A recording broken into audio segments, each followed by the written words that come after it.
కాళోజీ పురస్కార గ్రహీత సీతారాం గారికి, అదేవిధంగా ఇతర అధ్యాపక బృందానికి హృదయపూర్వక నమస్కారాలు తెలియజేస్తూ ఈ సమావేశానికి అధ్యక్షత వచ్చినటువంటి ప్రముఖ కవి, ఉత్తమ పాలనాధికారి, సౌహృదయులు డాక్టర్ ఏరు నరసింహారెడ్డి గారికి, సహా పత్ర సమర్పకులు, వేదిక ముందున్నటువంటి సాహిత్యవేత్తలకు అందరికీ హృదయపూర్వక నమస్కారాలు.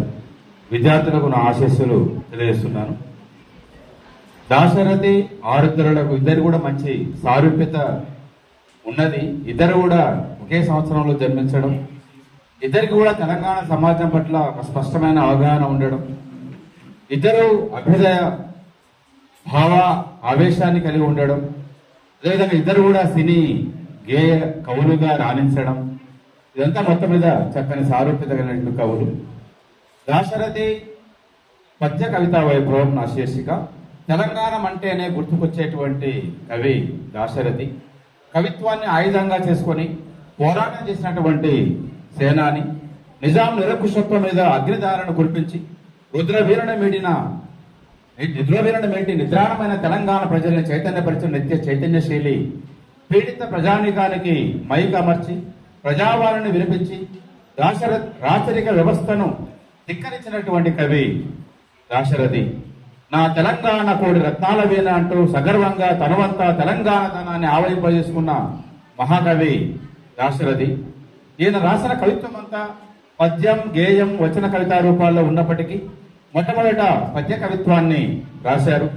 దాశరథి కవితాశక్తి పద్యాలలో ప్రస్ఫుటమైనంతగా ఇతర రూపాలలో కనబడదు. వృక్షమైన పద్యానికి ఉద్యమ ఆవేశాన్ని జోడించి పోరాటం గావించిన కలం యోధుడు దాశరథి.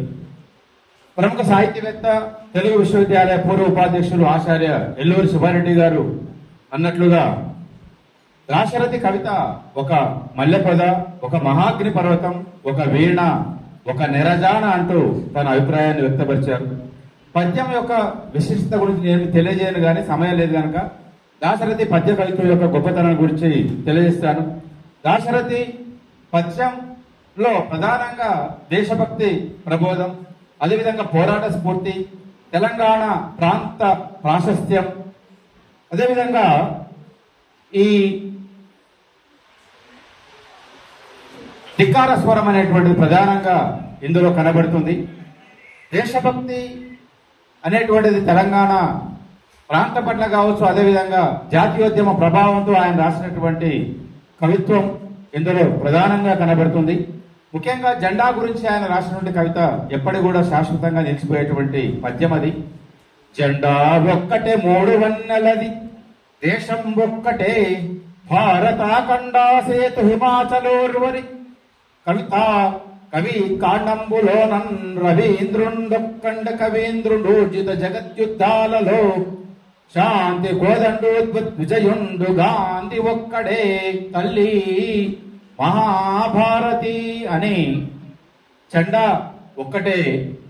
అదేవిధంగా మొత్తం ఖండాలలో భారత దేశం అనేటువంటిది ఒక అద్భుతమైనటువంటి దేశమని, కవీంద్రుడు ఒక్కడే నిజమైనటువంటి కవిరాజని, అదేవిధంగా గాంధీ ఒక్కడే తల్లి మహాభారతి అంటూ భారతిని ఉద్దేశించి ఆయన రాసినటువంటి కవిత.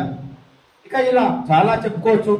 ఇక వారి పోరాట స్ఫూర్తి అనేది పద్యాల్లో స్పష్టంగా కనబడుతుంది. నిజాం నియంత్రణను ఆయన ఎదిరించి రాసినటువంటి పద్యాలు చాలా ఉన్నాయి. నిజామాబాద్ కారాగారంలో ఆయన రాసినటువంటి పద్యాలని ఆయన మామగారు అంటే ఒట్టికోట ఆల్వార్ స్వామి అదే జైలు గోడలపై రాసిన బొగ్గుతో రాసిన పద్యాలు. ఓ నిజాము పిశాచమా కానరాడు నిన్ను గోలిన రాజు మాకెన్నడేని, తీగలను తెంపి అగ్నిలో చెప్పినావు నా తెలంగాణ కోటి రత్నాల వీణ అంటూ తెలంగాణను కోటి రత్నాల వీణగా అభివర్ణిస్తూ, అలాంటి వీణను తీగలను తెంపి అగ్నిలో దింపినావని ఆయన తెలంగాణ పట్ల, తెలంగాణ సమాజం పట్ల ఆయనకున్నటువంటి అభిమానాన్ని కూడా వ్యక్తీకరించడం జరుగుతుంది. అదేవిధంగా నిజాం నవాబు నిరసిస్తూ ఈ తెలంగాణము రైతుదే అని ధిక్కరించినటువంటి కవి దాశరథి.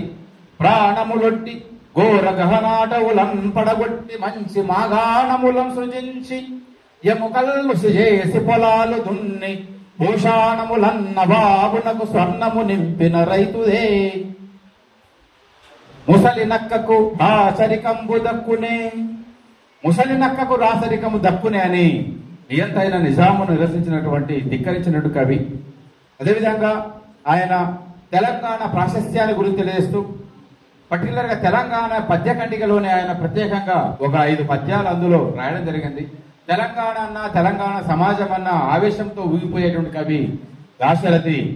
మోగబోయిన కోటి తమ్ముల గలాల పాట పలికించి కవిత జవమ్ము కూర్చి నా కళానకు బలమిచ్చి నడిపినట్టి నా తెలంగాణ కోటి రత్నాల వీణ. అదేవిధంగా కోటి తెలుగుల బంగారు కొండ కింద పరుచుకున్నట్టి సరస్సు లోపల వసించి పొద్దు పొద్దున అందాల పూలు పోయు నా తెలంగాణ తల్లి కంజాతవల్లి.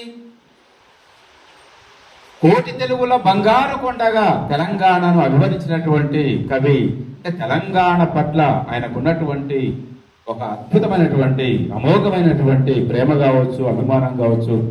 అదేవిధంగా ఒక ధిక్కార స్వరం, అంటే తెలంగాణ కోసం తాను ఏ విధంగా ఆయన శ్రమించాడు, ఏ విధంగా పోరాటం చేశాడన్న విషయాన్ని తెలియజేస్తూ నేను రా తెలంగాణ నిగళాలు తెగగొట్టి ఆకాశమంత ఎత్తార్చినాను, నేను రాక్షసి గుండె నీరుగా పద్యాలు పాడి మానవుని కాపాడినాను, నేను 2 స్తంభాల నీడలో ఒక తెలుగు తోటనాటి సుమాలు